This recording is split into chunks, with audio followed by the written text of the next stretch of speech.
O que eu gostaria de tratar com vocês logo de início nessa primeira palestra é sobre a origem das teorias. Quando nós tratamos da questão das teorias científicas, nós temos algo muito interessante, que é como, afinal de contas, essas ideias surgem. Como que literalmente as pessoas apresentam, fazem essas propostas. Algumas ideias são praticamente ideias normais, mas tem algumas que são muito estranhas. E nós iremos tratar de algumas dessas ideias que são relativamente estranhas durante esses dias também. Mas vamos olhar todas de um ponto de vista científico. Primeiramente, é importante nós entendermos que quando nós tratamos de temas relacionados com as origens, existe uma gama muito grande de teorias. Eu só queria apresentar alguns termos para você talvez ficar meio familiarizado. Nós temos naturalismo, nós temos evolucionismo, nós temos darwinismo, seleção natural, neodarwinismo, teoria sintética moderna, teoria do equilíbrio pontuado, evolucionismo teísta, criação especial, criacionismo, criacionismo científico, criacionismo religioso, criacionismo bíblico e design inteligente, para citar apenas alguns. Existem muitos outros. Ou seja, o assunto, quando nós tratamos dessa questão das origens, tem muita coisa presa dentro desse contexto. E geralmente a terminologia é muito desconhecida. As pessoas têm uma noção muito vaga. Por exemplo, a palavra criacionismo ou o termo criacionismo. Normalmente quando nós falamos de criacionismo, imediatamente as pessoas já pensam em coisa religiosa. Já estão pensando assim, Deus criou o mundo, ou a Bíblia, ou sei lá, algum escrito religioso, alguma coisa desse tipo. Mas a palavra criacionismo é uma palavra muito interessante. Esse ismo do final significa praticamente um sistema ou um princípio. É a mesma coisa que nós encontramos, por exemplo, em ateísmo. Ismo, nesse finalzinho. Então esse ismo indica o que significa essa palavra. Ou seja, nessa palavra está incorporado um sistema ou um princípio. A primeira parte, criação, essa é uma parte tranquila, é um ato, um processo por meio do qual algo é trazido à existência.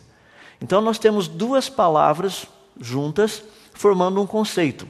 A palavra criacionismo, tecnicamente, ela apenas significa uma proposta ou um conjunto de propostas científicas, tem que ser testável, obviamente, e esse conjunto de propostas afirma que processos naturais e leis da natureza não teriam trazido à existência o universo, a vida e mesmo a complexidade que nós encontramos neles. Em outras palavras, quando nós tratamos de criacionismo, a palavra criacionismo não é uma terminologia religiosa. No entanto, ela é tratada como se fosse religiosa.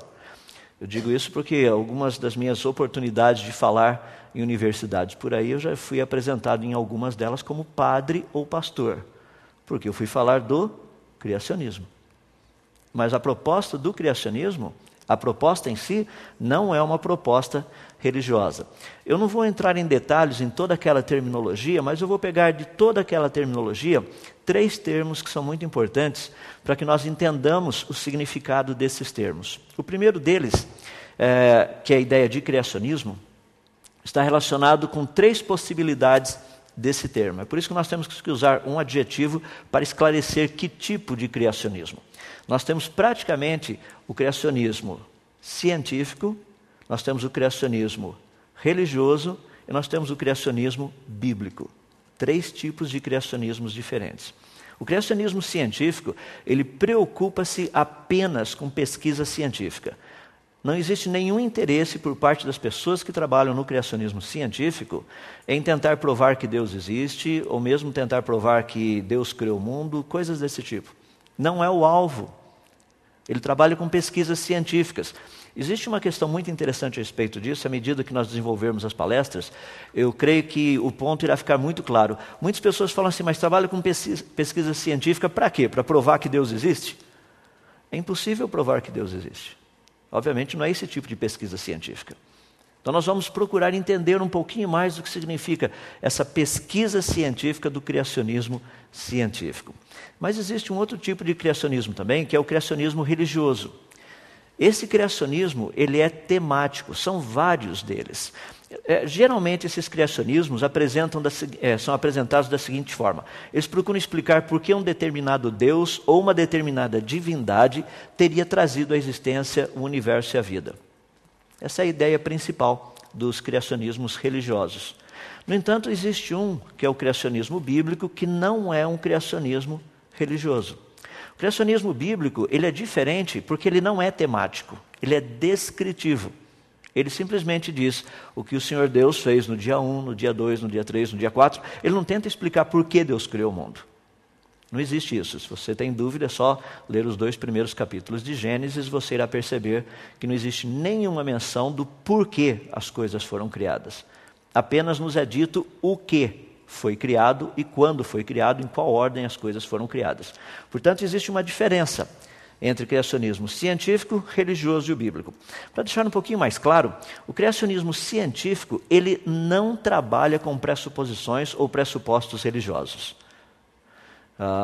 Esse é um ponto extremamente importante, porque quando eu digo às pessoas que eu sou criacionista, muita gente já vem direto e pergunta o seguinte: qual a sua religião?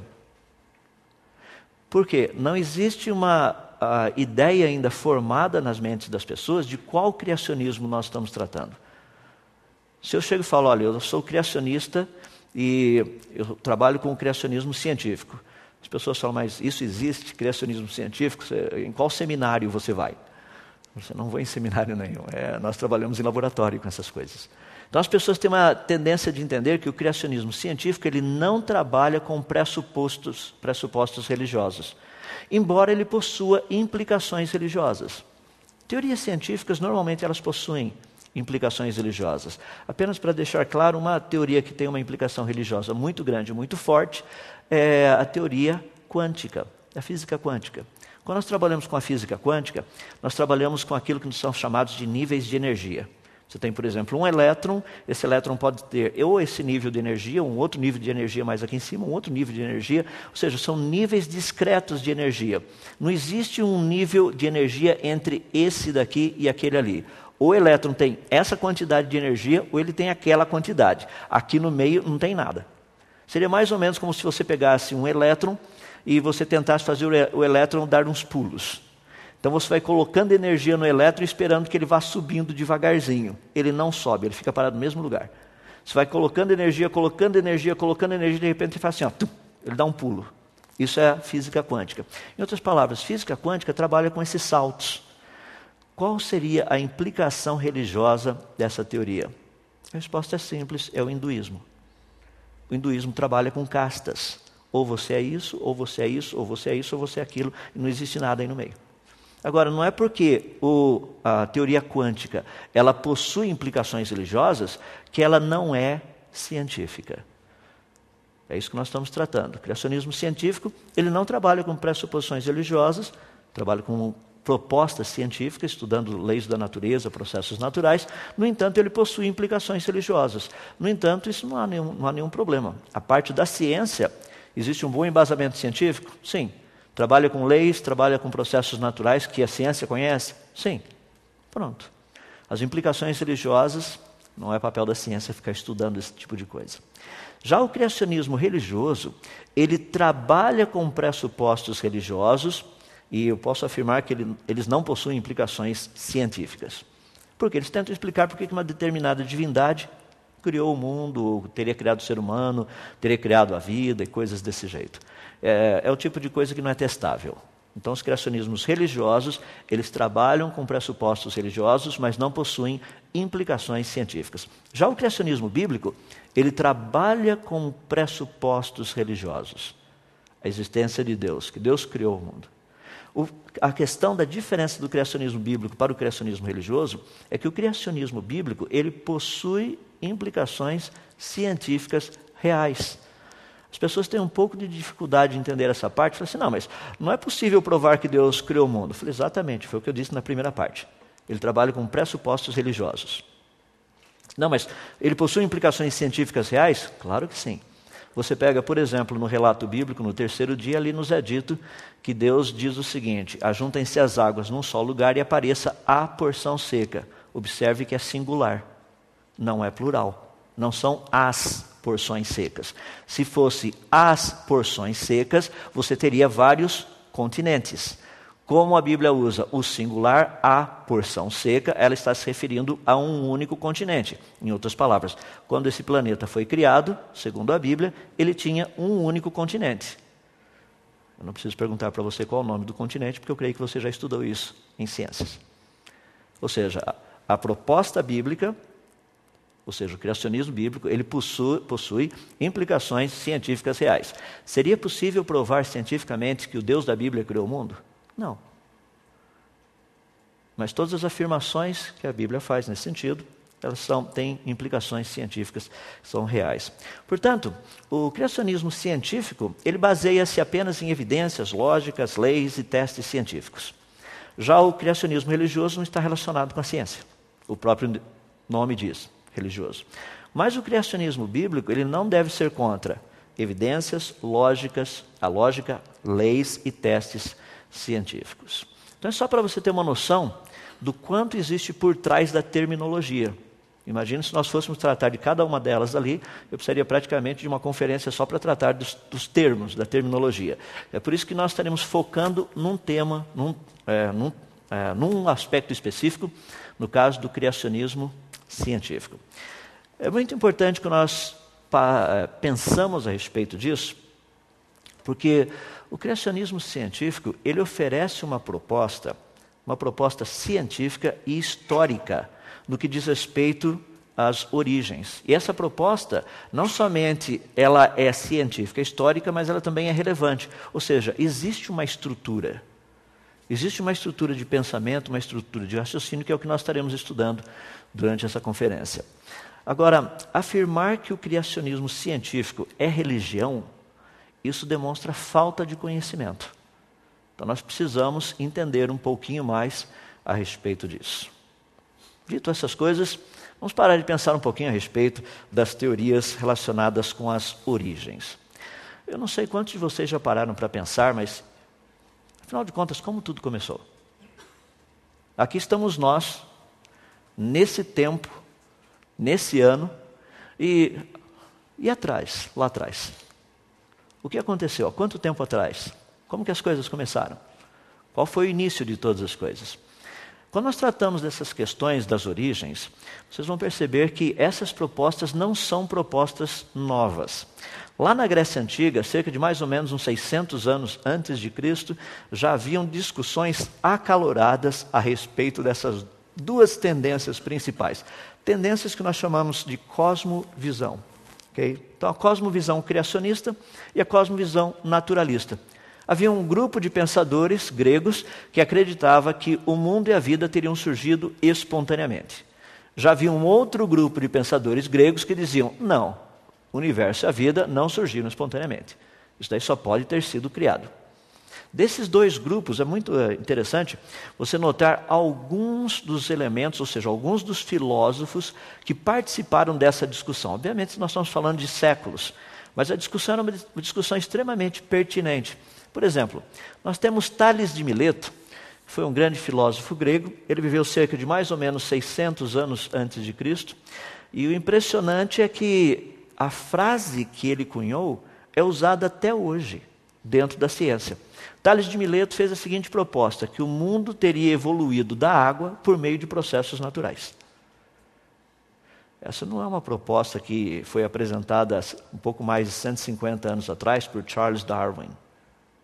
Essa não é uma proposta do século XX. Essa é uma proposta que tem pelo menos 2.600 anos. Um outro, Empédocles de Agrigento, foi ele quem fez a seguinte proposta: sobrevive o que estiver melhor capacitado. Isso não é proposta que foi feita há 150 anos atrás, que Darwin propôs. Ou que talvez Malpertuis, aproximadamente cerca de uns 300, quase 400 anos atrás, teria proposto. Não, isso daí são propostas de 2.400, 2.500 anos atrás. Por outro lado, nós temos um grupo, que é o grupo dos que pensavam dentro do contexto criacionista, dizia o seguinte: não, o universo e a vida não poderiam ter surgido espontaneamente. Eles foram criados. E lembra que a discussão era uma discussão filosófica, não era uma discussão religiosa, era filosófica. Dentro desses, um deles, que acreditava no processo de criação do universo da vida, nós encontramos Platão. Da onde Platão tirou essa ideia de que o universo e a vida teriam sido criados? Ele disse algo muito interessante. Ele disse que as leis da natureza demonstram uma criação racional. Existe uma lógica muito forte por trás disso que eu gostaria de tentar mostrar para você como funciona. Deixe-me dar um exemplo bem simples. Você está dirigindo o seu carro. Se você virar a direção para o lado direito, o seu carro irá virar para que lado? O lado direito. Por quê? Porque existem leis que regem todo esse mecanismo de direção, forças e etc, coisa e tal, que quando você vira a direção para a direita, o carro irá virar para a direita. Pergunta, o que teria vindo primeiro, as leis ou o carro? A resposta é óbvia, as leis vieram primeiro. O carro foi feito baseado nas leis. Ou seja, o carro não seria a fonte das leis. Esse era o raciocínio de Platão. As leis teriam que existir antes da natureza. A natureza foi criada baseada em leis. É por isso que ela funciona. A natureza não poderia ser a causa da existência das leis. Então nós estamos tratando de uma argumentação muito interessante, outra vez, uns 2.400 anos atrás aproximadamente. Aristóteles também dizia que o universo foi criado segundo um plano racional. Ao olhar ao redor, ele percebia que as coisas encaixavam-se muito bem. E coisas que se encaixam muito bem é porque elas foram criadas. Deixa eu dar um exemplo simples que você poderá entender o raciocínio que Aristóteles teve.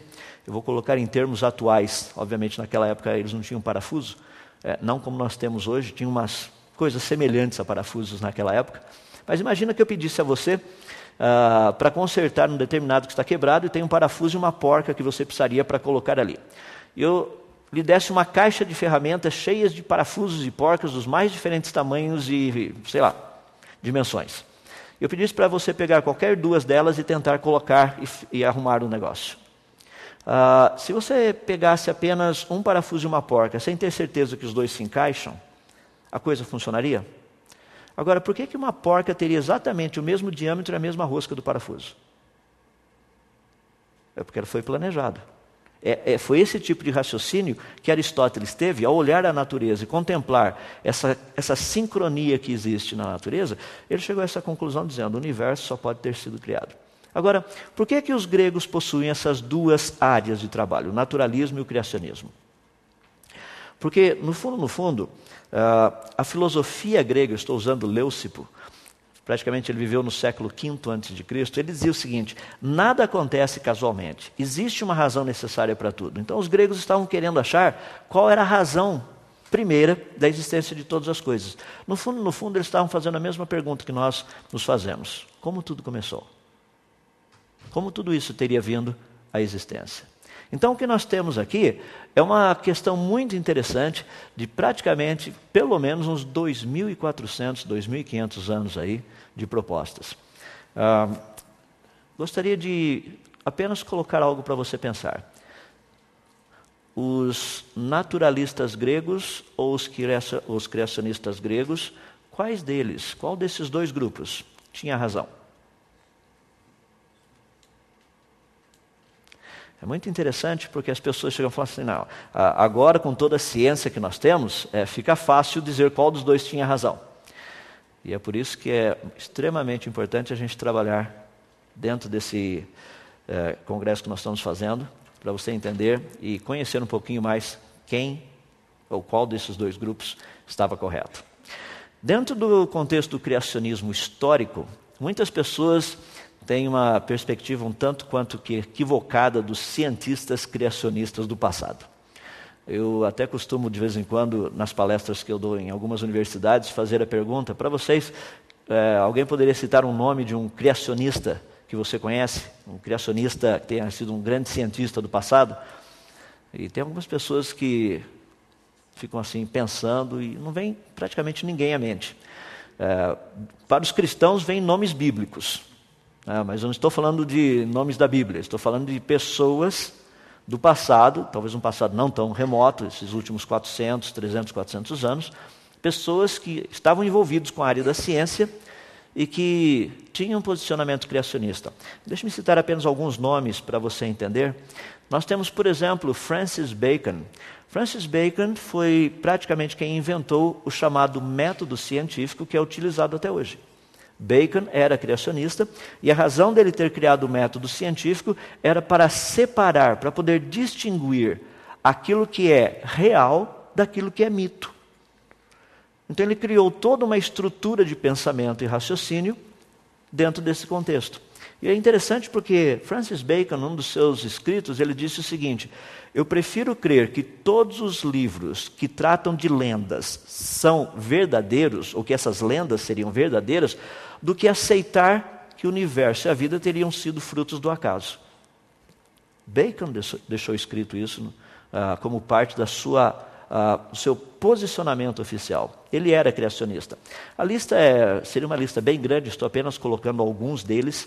Você pode ver aí Galileu Galilei, Johannes Kepler, que foi o pai da astronomia, Blaise Pascal, inventor do primeiro, digamos assim, computador ou máquina de calcular. William Pitt, que trabalhou muito na área de estatística e economia. Você tem Robert Boyle na parte de química e dinâmica dos gases. Nós temos Isaac Newton, bem conhecido, toda a parte de física clássica e também cálculo diferencial. John Flamsteed, fundador do Observatório de Greenwich, aqueles que ainda marcam as horas do jeito certo, aqui tantas horas, para lá tantas horas, para cá tantas horas. Se você for nos Estados Unidos, obviamente não vai ser o mesmo horário aqui. Se você pegar lá no Japão também não, tudo é relacionado com esse observatório de Greenwich. Leonhard Euler, ou Euler, como é conhecido aqui no Brasil, o pai das funções, principalmente das funções transcendentais, beta e a gama. Carlos Linné, que praticamente é o pai da taxonomia. As pessoas falam, não, mas Linné era evolucionista. Não, ele não era evolucionista, ele era criacionista. Ele queria classificar os organismos de uma forma que facilitasse o estudo dos diferentes grupos. Linné nunca propôs uma ordem evolutiva, era uma ordem classificatória. A ordem evolutiva veio depois, a proposta dele não era essa. Você tem William Herschel, que trabalhou muito com a parte de astronomia galáctica, e também foi quem descobriu o planeta Urano. Você tem James Parkinson, e pelo sobrenome você já sabe a área dele, medicina. John Kidd, com a parte de química sintética. Nós temos John Dalton, que foi um dos primeiros a propor a teoria atômica moderna, como nós a temos hoje. Humphrey Davy, trabalhando com a parte da termocinética. Michael Faraday, com eletricidade, principalmente eletromagnetismo, inventor do gerador elétrico. Samuel Morse, chamado código Morse, telégrafo. Joseph Henry, foi inventor do motor elétrico, também do galvanômetro. Nós temos também Richard Owen, que foi um paleontólogo. Interessante, o termo dinossauro foi criado por ele. Tá?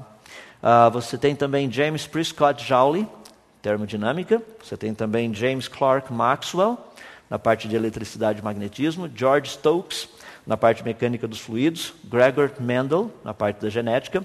Louis Pasteur, na parte de bacteriologia e bioquímica. William Thomson, conhecido como Lord Kelvin, a parte de temperatura absoluta, que é bem conhecido. Bernard Riemann, da geometria não euclidiana, e a lista vai. Poderíamos citar muitos deles. Isso dá para você ter uma noção que a quantidade de pessoas relacionadas com a ciência no passado que aceitavam o criacionismo é uma quantidade grande. A pergunta é, por que eles aceitavam? Se você disser que era por influência religiosa, sem dúvida você está errado. Eles aceitavam o posicionamento científico devido à evidência científica. Deixa eu dar um exemplo. Eu vou citar 2 exemplos. Um dessa lista que eu dei e um da lista que não está nessa lista, mas alguém muito importante. William Thomson, Lord Kelvin, ele disse o seguinte: uma quantidade imensa de provas contundentes de design inteligente e benevolente encontra-se ao nosso redor. Existe uma quantidade imensa dessas provas. Ou seja, ele era criacionista, aceitava a ideia de que o universo e a vida teriam sido criados, que eles não eram frutos do acaso, por questões científicas. Existe um outro que inclusive recebeu um prêmio Nobel no ano de 1927, Dr. Arthur Compton. Aqueles que estudam física conhecem bastante o efeito Compton. Ele disse o seguinte: para mim, fé começa com a compreensão de que uma inteligência suprema trouxe o universo à existência e criou o homem. Pergunta, de onde ele tirou essa ideia? Ele continua, ele diz o seguinte: não é difícil para mim ter esta fé, pois um universo organizado e inteligente testifica a favor da maior afirmação jamais pronunciada no princípio Deus. Além de aceitar que o universo e a vida haviam sido criados, ele também aceitava que o Deus da Bíblia era o criador de todas essas coisas. Para você ter uma noção geral de tudo isso daí, no ano de 1992, Dr. Henry Margnow, que foi professor por muitos anos da área de física especificamente, ele lançou um livro que eu achei fabuloso. O título do livro é Cosmos, Bios e Theos. É uma compilação. Dr. Margnow foi professor da Universidade de Yale por muitos anos e ele fez uma compilação do pensamento de pelo menos 60 cientistas do século passado, sendo que 24 deles haviam recebido um prêmio Nobel. Agora, a ideia toda do livro era justamente discutir esse questionamento.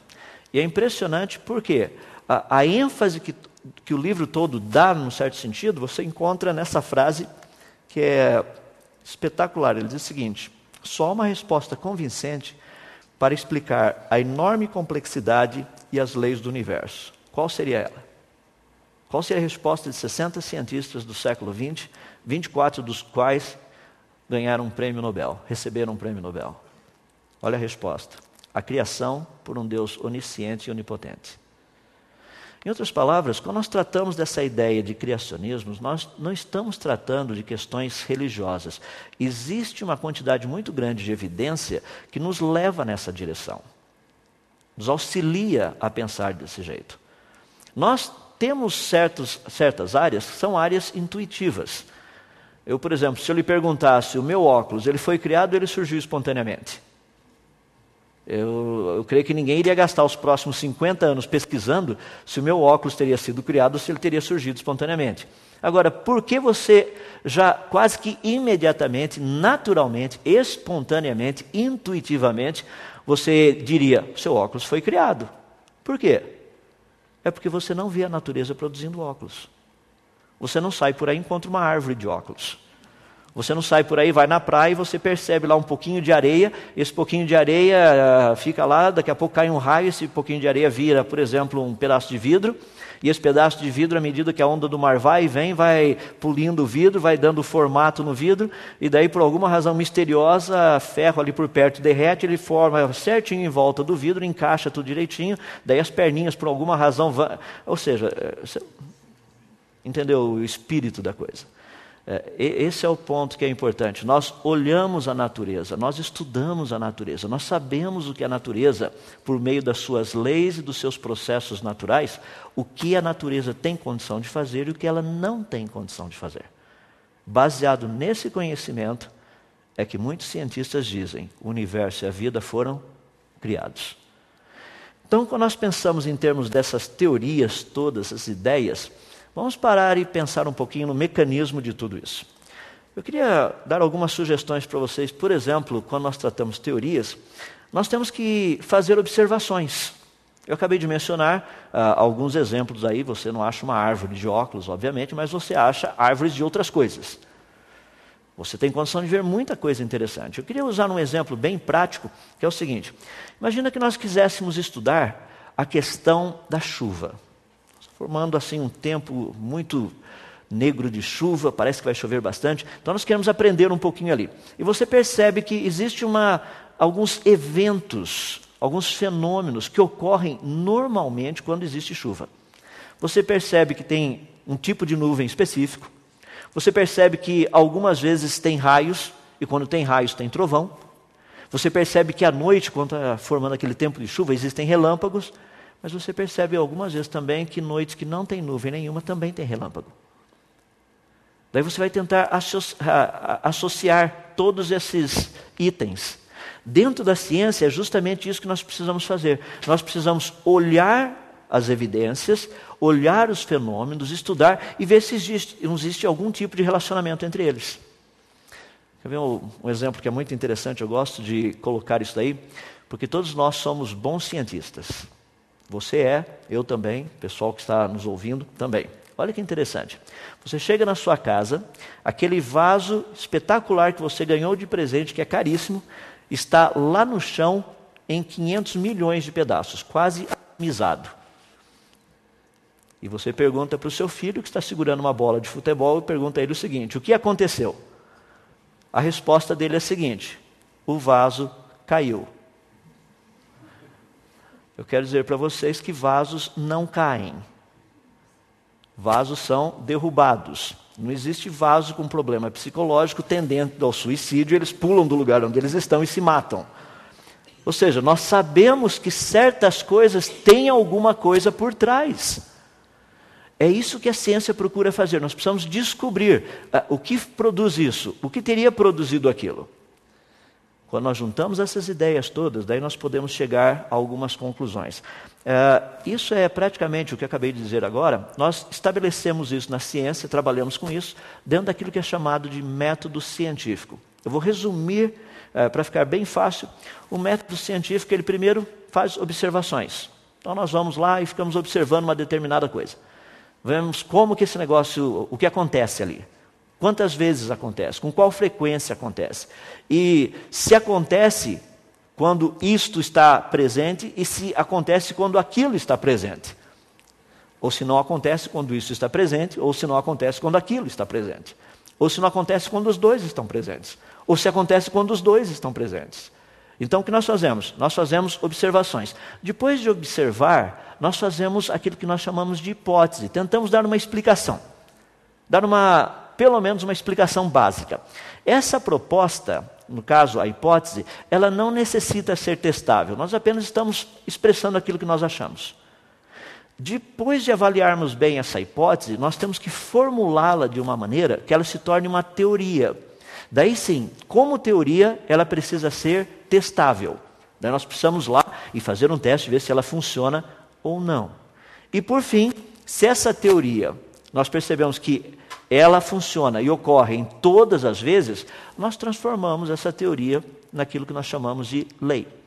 Ou seja, essa explicação realmente descreve como a natureza funciona. Então essa é a ideia básica que nós temos aí por trás. Só para você entender, essa questão de leis da natureza é algo muito legal. Porque nós precisamos entender e aprender sobre elas. Nós não criamos as leis, nós apenas descobrimos as leis. Então, geralmente, quem descobre a lei, recebe, ou seja, o nome dessa pessoa passa a fazer parte dessas leis que agora são conhecidas. Por exemplo, se eu falar para vocês, as leis de Kepler. Kepler não criou as leis, Kepler descobriu as leis. Então, nós temos 3 leis de movimento planetário, são as leis de Kepler. E assim funciona dentro desse contexto, as leis da natureza. E existe uma quantidade muito grande delas. Estou citando apenas algumas aí. Existem leis que são leis de conservação, existem outras leis relacionadas com gravidade, leis que estão relacionadas com o movimento planetário, como eu citei, leis da termodinâmica, leis de radiação, leis relacionadas com a luz, e a lista vai. Nós temos leis dentro da ciência também, leis como a biogênese, as leis que regem a hereditariedade, leis que regem a codificação genética, tem uma lista muito grande. Um exemplo prático, aí nós temos na física a ideia de leis das cargas elétricas. Cargas elétricas com o mesmo sinal, positivo, positivo ou negativo, negativo, elas se repelem. Cargas elétricas com sinais opostos se atraem. Não fomos nós que determinamos isso. Nós apenas descobrimos que é assim que a natureza funciona. É uma lei. Quando nós trabalhamos na química, a lei do equilíbrio químico. Você percebe que certas misturas, quando nós colocamos juntas ali, por exemplo, aí você está vendo o cloreto de cobalto, que muitos professores de química gostam de fazer, porque os alunos ficam, uau, muda de cor. Você coloca um negocinho lá, de repente tem uma cor, daí ele vira outra cor. Por quê? Um equilíbrio químico. É espetacular. Funciona, funciona. Não fomos nós que determinamos essa lei, nós apenas descobrimos que é assim que a natureza funciona. Quando nós pegamos o exemplo que eu dei para vocês, as leis de Kepler, relacionadas com o movimento dos planetas, a órbita dos planetas em volta de um corpo celeste não é uma órbita circular, é uma órbita elíptica. Não fomos nós que criamos essa lei ou essas leis. Não, nós apenas as descobrimos. No caso da lei da biogênese, vida gera vida. Essa é uma lei que foi descoberta. Não fomos nós que criamos a lei. Então nós temos uma quantidade muito grande de leis, e a ciência trabalha com essas leis. Nós temos também uma quantidade muito grande de processos naturais. Ou seja, são os processos que a natureza usa para funcionar. Nós temos alguns, por exemplo, combustão, cristalização, centrifugação, eletrólise, oxidação, redução, fossilização, fermentação, e a lista vai. Todos esses processos nós não criamos, nós sabemos que eles existem na natureza, a natureza os utiliza. Em alguns casos nós aprendemos com a natureza e a gente faz igual. Por exemplo, a questão da combustão é algo muito interessante. Nós simplesmente usamos a ideia e agora nós temos condição de usar esse processo natural e aplicar até mesmo aos nossos foguetes. Nós temos, por exemplo, coisas que nós procuramos evitar, que é a oxidação. Essa é uma área que eu trabalho, dentro da área de anticorrosão. Ou seja, você deixa coisas, a tendência normal é delas começarem a enferrujar-se. Nós temos na área da geologia, por exemplo, a questão da erosão. É um processo natural. Dentro da biologia, nós temos, por exemplo, fotossíntese. Ou seja, existem muitos processos naturais, muitas leis da natureza. Como que tudo isso pode ser utilizado, portanto, pela ciência? Quando nós olhamos lá no passado, nós não temos condição de saber como que as coisas foram criadas, mas nós temos as leis da natureza e os processos naturais. Ao estudarmos as leis da natureza e os processos naturais, nós podemos ter uma boa ideia do que teria acontecido ou do que não teria acontecido. Do que seria possível e do que não seria possível. Então, essa é a ideia principal no estudo das origens. Em última análise, o que nós temos que fazer, que é um processo muito importante, quando nós trabalhamos com teorias científicas, é procurar desenvolver um mecanismo que nós pudéssemos literalmente testá-las. Por exemplo, qual seria a diferença entre uma teoria e um mito? Qual a diferença dos dois? Algumas pessoas dizem que se tomar manga com leite você morre. Isso é uma teoria ou é um mito? Seria possível testar? Nós podemos pedir para o pessoal depois preparar, quando você chegar na sua casa, você faz um copo de manga com leite e testa. E nós podemos ver o que acontece. Tenho certeza que você está plugado na internet para a gente poder ver o que vai acontecer depois disso. Ou seja, qual seria a diferença, portanto, entre uma teoria e um mito? Isso é muito fácil de ser resolvido na ciência. É muito fácil. Teorias, de uma forma bem reta e direta, elas trabalham num sistema a posteriori, ou seja, depois de examinarmos as evidências. Você tem um grupo muito grande de evidências, você examina essas evidências, daí você faz uma teoria. Mito trabalha de um outro jeito. Mito trabalha a priori. Antes das evidências aparecerem, a gente já diz o que vai ser. Pare e pense a respeito dessas duas propostas, são propostas bem simples, bem retas e diretas. Quando você pensa em termos de teorias das origens, à medida que formos estudando, gostaria que você mantivesse, ou tivesse em mente, essas duas coisas. A posteriori, a priori. Evidências e falta de evidências. Processos naturais, leis da natureza e processos que ninguém sabe quais são. Então nós vamos estudar e pesquisar a respeito disso. Partindo para a questão de como juntar todo esse pacote. Afinal de contas, teorias são criadas, teorias são feitas. E quais são os elementos básicos dessas teorias? Tem 5 deles que eu procuro esclarecer para que ninguém tenha dúvida. Nós temos, no caso, o cientista, nós temos o raciocínio, temos a evidência, temos a questão das probabilidades relacionadas com a coisa acontecer ou não, e daí a ideia principal final, que é a questão, quando nós tratamos da teoria. O cientista, o primeiro, é um problema. Muitas pessoas têm uma ideia de que cientista é uma pessoa, assim, infalível, está sempre, ou seja, uma pessoa sem pressuposição, sem pressupostos, ela é neutra, e ele é prático, objetivo. Muitas pessoas acham que, inclusive, ele está sempre de avental branco. Tem todas essas coisas por aí. Mas, na verdade, a parte da ciência, nós sabemos que os cientistas, nós somos pessoas normais. Eu sei que muitos não acreditam nessa afirmação, mas nós somos. É que nós temos uma percepção da natureza que a maioria não tem. É por isso que nós vivemos preocupados com as coisas.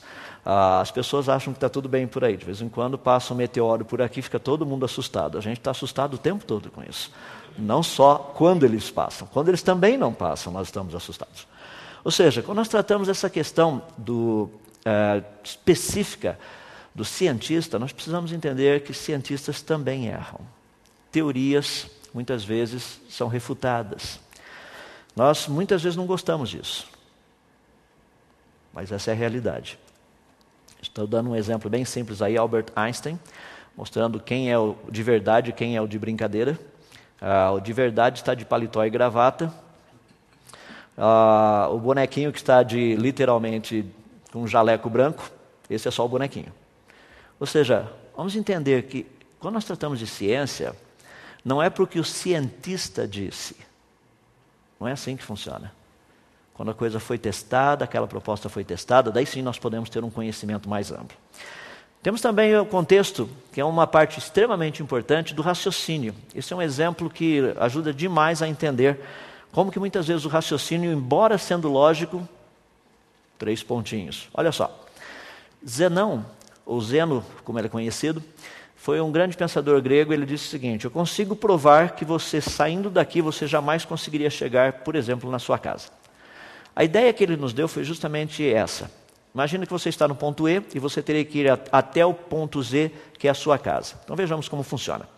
Ele diz o seguinte: primeiramente você terá que andar metade desse trajeto. Você fala, sim, daí só fica faltando a outra metade.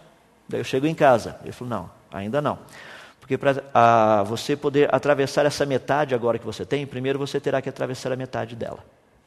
Daí irá faltar a outra metade. Daí você fala, mas então é só andar essa outra metade. Daí fala, não, porque para você atravessar essa metade, primeiro você terá que atravessar a metade dela. Você fala, não, mas daí vai faltar só a outra metade. Correto. Mas daí você terá que andar essa metade dessa metade que faltou, faltando a outra metade. Você fala, mas daí é só andar a outra metade. Eu falo, não, daí você primeiro terá que andar metade dessa metade. Daí irá faltar a outra metade. Você fala, não, mas daí é só andar aquela metade. Mas para andar aquela metade, primeiro você terá que andar a metade daquela metade, irá faltar a outra metade. Você fala, mas daí é só andar aquela metadezinha. Mas para você andar aquela metadezinha, ainda você tem que andar a metadezinha da metadezinha daquela metadezinha.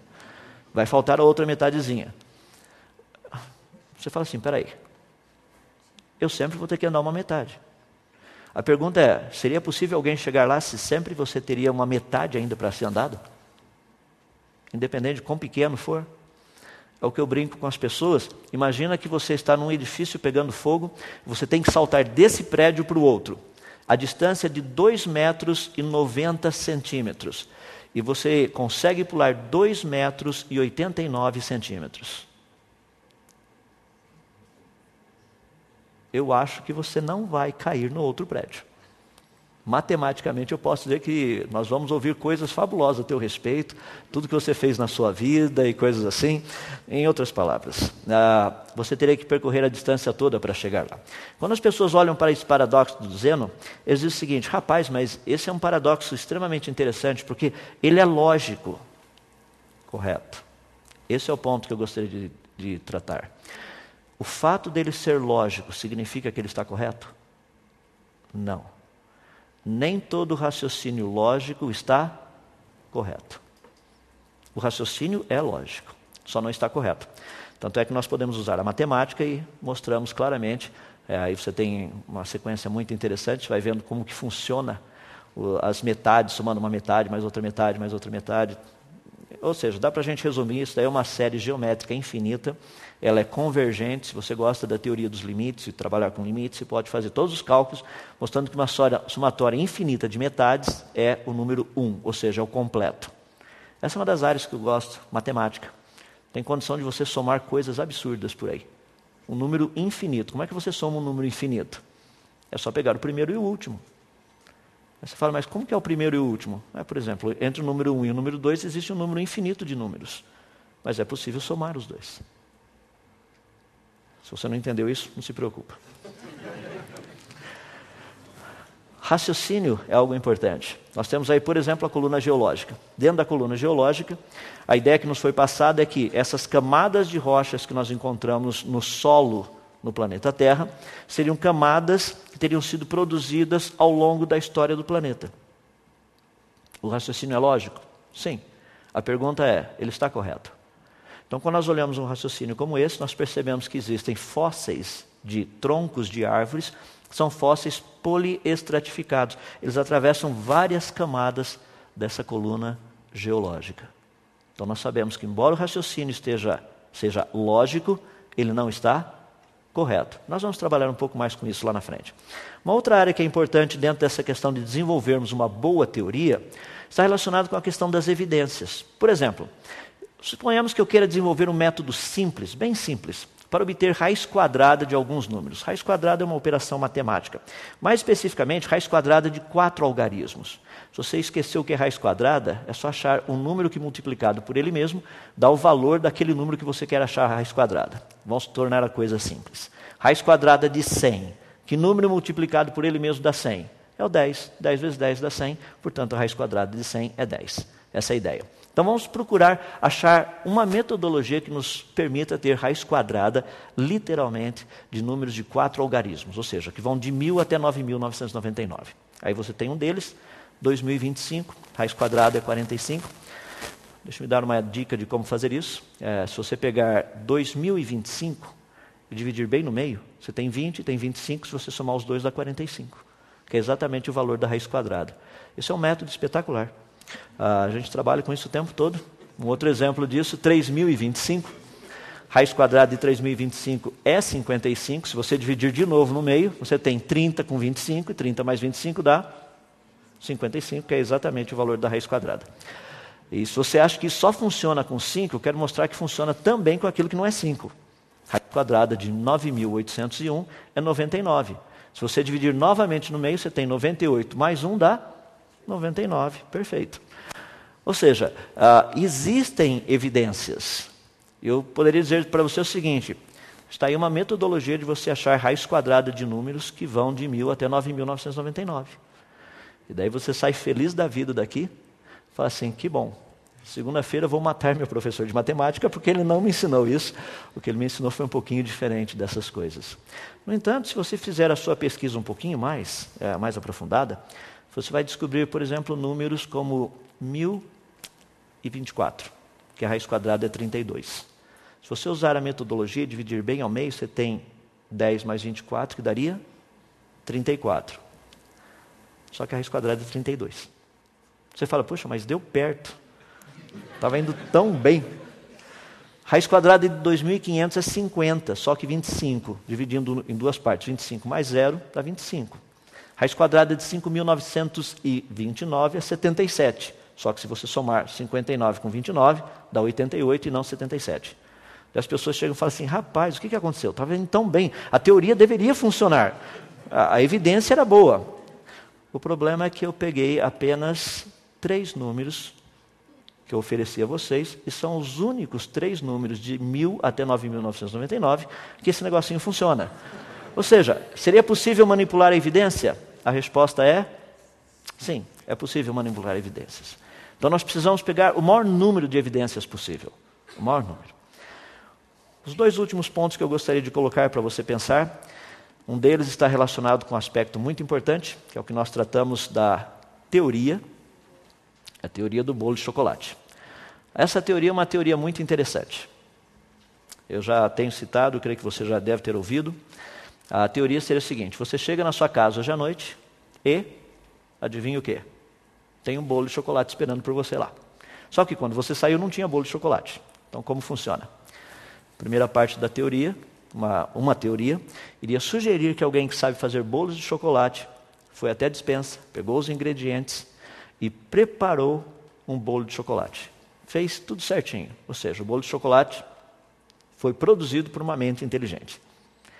Uma segunda teoria, que é bem interessante também, diria o seguinte, que um caminhão de supermercado estava fazendo entrega, passando perto da sua casa, o teu vizinho lá, atravessou na frente do caminhão correndo para pegar a bola, e literalmente o motorista do caminhão, para não atropelá-lo, acionou os freios e adivinha o que aconteceu? o caminhão começou a capotar. Lá atrás desse caminhão que estava fazendo entregas para o supermercado, tinha sacos de farinha, sacos de açúcar, tinha latinhas de... todos esses negócios lá atrás. E começou a capotar e os sacos de farinha se abriram, as latinhas de Nescau também, latinhas de fermento também, os pacotinhos de leite romperam-se. Esse negócio todo foi acontecendo e lá atrás também tinha um tipo de um container pequenininho, que um pouco da farinha caiu ali dentro, um pouco do açúcar caiu ali dentro, um pouco do sal caiu ali dentro, um pouco do achocolatado caiu ali dentro, um pouco do, sei lá, do óleo caiu lá dentro também.